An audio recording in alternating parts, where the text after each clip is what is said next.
Welcome to the Soul Driven Podcast. I believe that when we invest in ourselves, the world benefits. If you are searching for meaning and purpose, if you are unsure about how to combine the spiritual with the everyday, if you are ready to uncover who you truly are, then you've come to the right place. The Soul Driven Podcast is dedicated to exploring the intersection of living a soulful and spiritual life in a driven and ambitious world. Join me for practical guidance, truthful discussions, and interviews with people who are successfully living a soul-driven life. My name is Anna Hendricks, spiritual guide, marketer, and your host. Thank you for being here.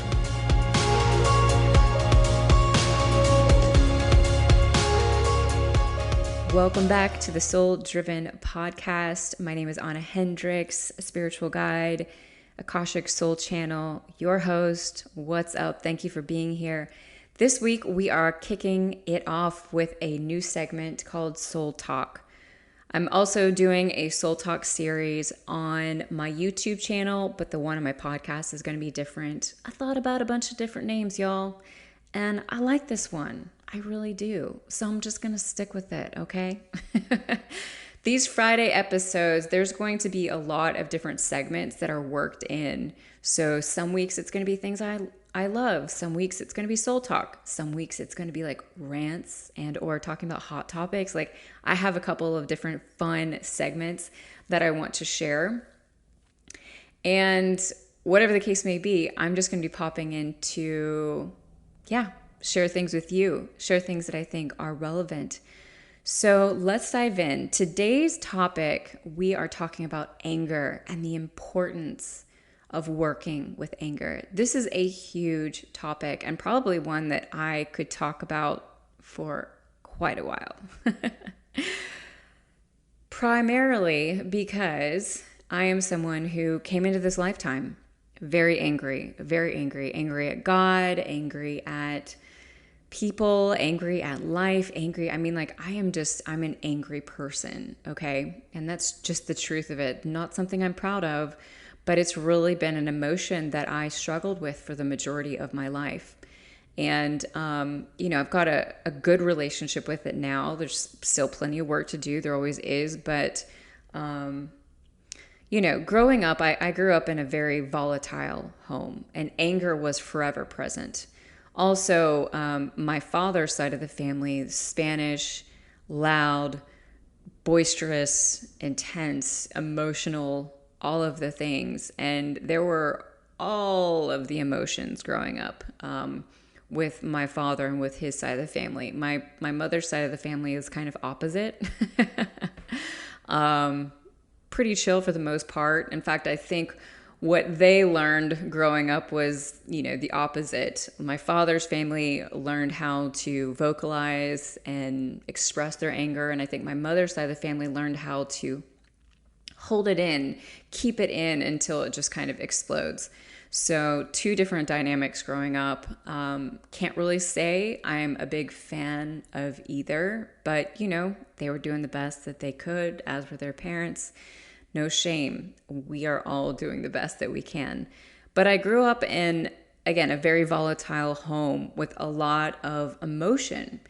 And then, of course, I'm an emotional person myself. And, when you grow up in a home where there is a lot of anger expressed, the good news is that you express it. And when you express it, then you can release it and then you can move on from it. And so anger episodes in my house growing up were pretty short, right? Like a fuse would be lit, it would go off, and then it would go out. Like it just, we're not really people who stay angry for very long. And in fact, my partner and I, when we first got together, I was really blown away at the differences and the ways that we would hold on to that anger. For me, it was like, yes, I'll have a reaction. It can be intense and loud, and then it's done. Versus him, he would get angry, have a much quieter reaction, but it would last for like 24, 48 hours. And I would just be like, what is this? Like, no, this cannot work. This will not fly. I don't know what to do with all this time. It was very like out of the water for me, but that's, he grew up with a dynamic that I think was very similar to mine.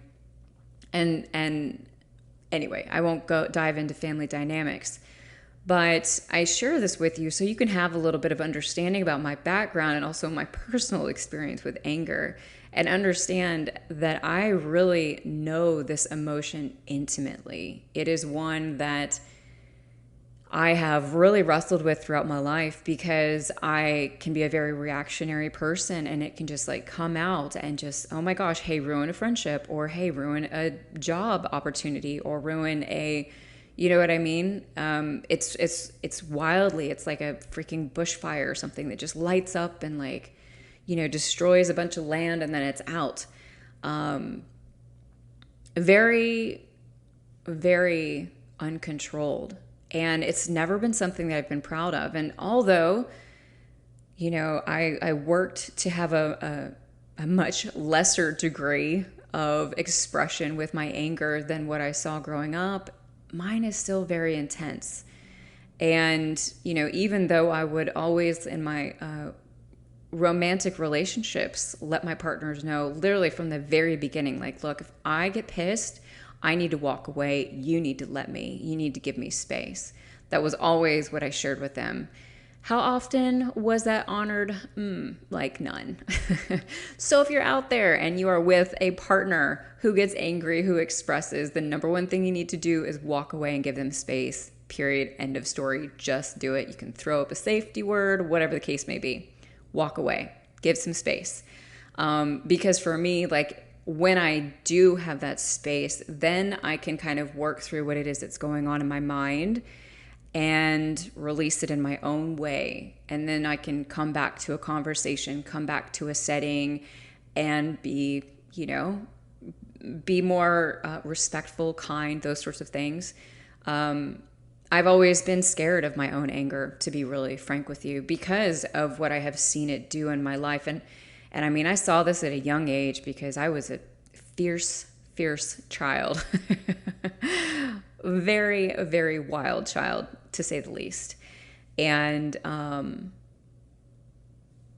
the thing is that even though I really feel this anger intensely, which, I mean, when anger runs through my body, it's like I see all the colors in the universe and I can't see right in front of me. It just kind of takes over. And at the same time, like, as soon as it's gone, like, I feel horrible if I have hurt someone. I mean, horrible. Like, you talk about severe, like, just beating on myself mentally, emotionally, for getting so upset, for potentially saying anything. So I learned very quickly when I was younger to kind of like just do my best to stop talking and try and get away. And if I could get away, then I could potentially work through it, manage it before I would blow up at someone. So I grew up fearing, confrontational conversations with roommates, friends, coworkers, and then even clients. This was something that I really wrestled with. And I really wrestled with it until just a few years ago, when I was in the midst of psychotherapy, and realized that anger was this incredible emotion that I didn't have a good relationship with, like, duh, right? But what kind of led me here was something I had come across in a book, actually the book that I talked about last Friday, Conversations with God, massive book that really shifted my life. In books 2 and 3 in that same series, he talked about natural emotions and how anger is this very natural emotion. And of course, it is not negative or positive. We're the ones who associate it with negative or positive, which I would say that probably everyone associates it with negative. But the thing is anger is just an emotion like any other emotion that we can have, right? And when anger arises, that is not inherently negative. It's what we do after that. It's the action we take on the other side of the anger, right? So if we get angry and then we lash out at someone, that is negative. But anger in and of itself is not a negative emotion. And the beauty of anger is that it can always let us know when our boundaries have been crossed, which I think is probably its most useful mechanism. Because it's not easy to understand our boundaries. It's not easy to understand what is in alignment with us. And so when we feel triggered, we feel angry, we feel, like that is information that can be invaluable to our everyday life, right? Maybe we're in work and someone says, hey, I need you to stay late. And like you get upset, right? Why? Because they are crossing a boundary. Your boundary is that you want to leave at 5. That's where you feel good. Now you have a decision to make, right? How are you going to handle that anger? What are you going to do about it, right? Another really amazing use of anger is using it to motivate us, to inspire us, to enact change in our life. So if you're having problems getting in shape, or you're having problems making more money, if you're having maybe utilize some of this anger to fuel you, to get pissed, to be like, I'm going to freaking do something about this. I'm going to start working out every day. I'm going to start eating. You know what I mean? Like, we can utilize this anger energy to really fuel us. And the thing is like the way that I view anger, and this is my perspective, anger is very similar to excitement, right? I don't know about you, but in the midst of me getting super excited about something, I can also just as easily say something that I shouldn't say to someone. Me just being excited. I can also act out in ways that I wouldn't normally act out because I'm just excited. It's just like, oh my gosh, this emotion. Mind you, I'm a very emotional being. In human design, I'm an emotional authority, which takes care of like over 50% of the population. And learning about that was life changing for me. Please, if you think you are an emotional person, please learn about human design. Please see if you are an emotional authority, because that could literally change your life. It was so helpful for me to learn this about myself and gave me so much self-compassion. Because like I mentioned, I really grew up afraid of this in myself, and also thinking less of myself because of this, because of all of the many colors of emotions that I feel and the intensity at which I feel them. But going back to anger, I first came across it, in this book and really started sitting with this. And then so I decided to bring this up in psychotherapy.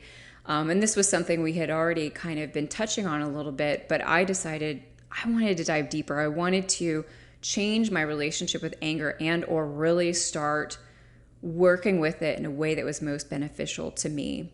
So we went through a number of different things, and what I'd like to share with you is just kind of a process that you can utilize in your own life, and also to think upon for yourself in regards to anger. Again, I just want to say, anger in and of itself is not a negative emotion. And so many of us, especially females, are taught to not feel anger, that it's bad, that it's wrong, when that is not the truth at all. I believe that anger can be like the door to some of our greatest healing, especially when it comes to inner child work. And I'm going to dive into that in just a second.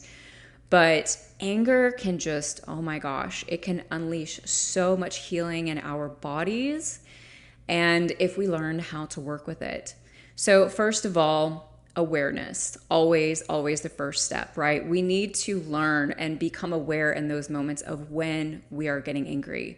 And if you are a non-emotional person, that's going to be easier for you. And when I say non-emotional, I don't mean like you don't feel any emotions. I just mean you don't react emotionally. Like I was mentioning a minute ago, that human design, like emotional authorities are over 50% of the population, which should kind of help you understand why people just go off online instead of actually thinking through what it is that they want to talk about or share, or how they want to disagree. We got a lot of emotional authorities out there.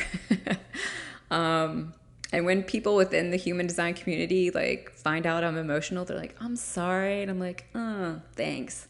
So it is not always easy for those of us who are emotional to recognize I'm upset, I'm angry right now. And so that is the very first thing, right? We want to recognize that. The second thing is we want to get really curious. What is going on?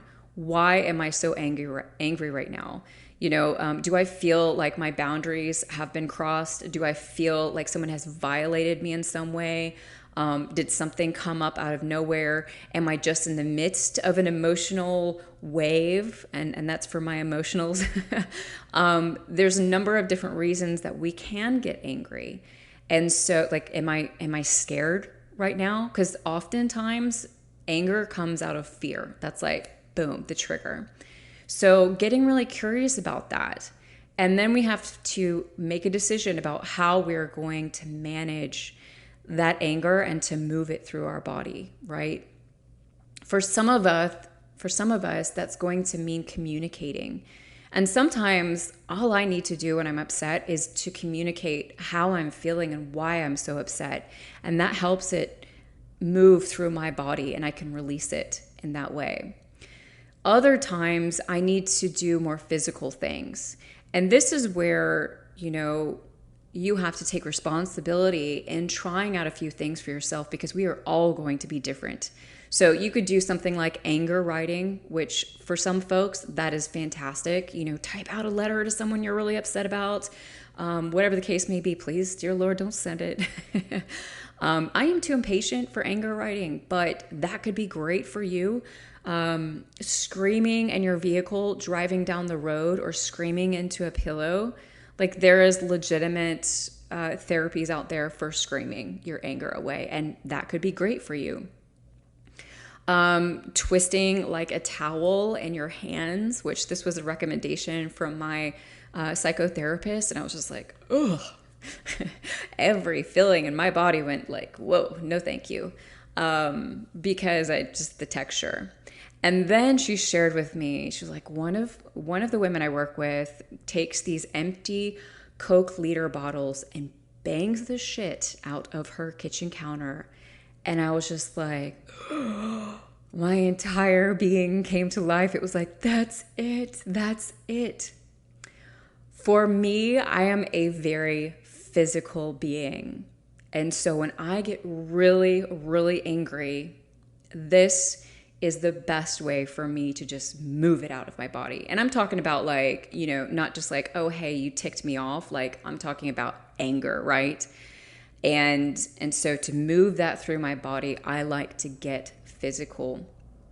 And it's been fun because I've actually got my partner into it. He loves it. We have talked about maybe having a junkyard one day or something where people could come and just beat the crap out of things and get their anger out. And if this is you, I want to share with you that you want to make sure that you do not physically hurt yourself in this process. And that might be an obvious, but it's not for an obvious reason. Of course, I don't want you to hurt yourself. But the bigger reason is because if you hurt yourself in the process of it expressing that, you will trap that energy in your body. So it'll have the opposite effect, okay? So then the last piece of this, which I think is really, really, really crucial, is to tune in to yourself.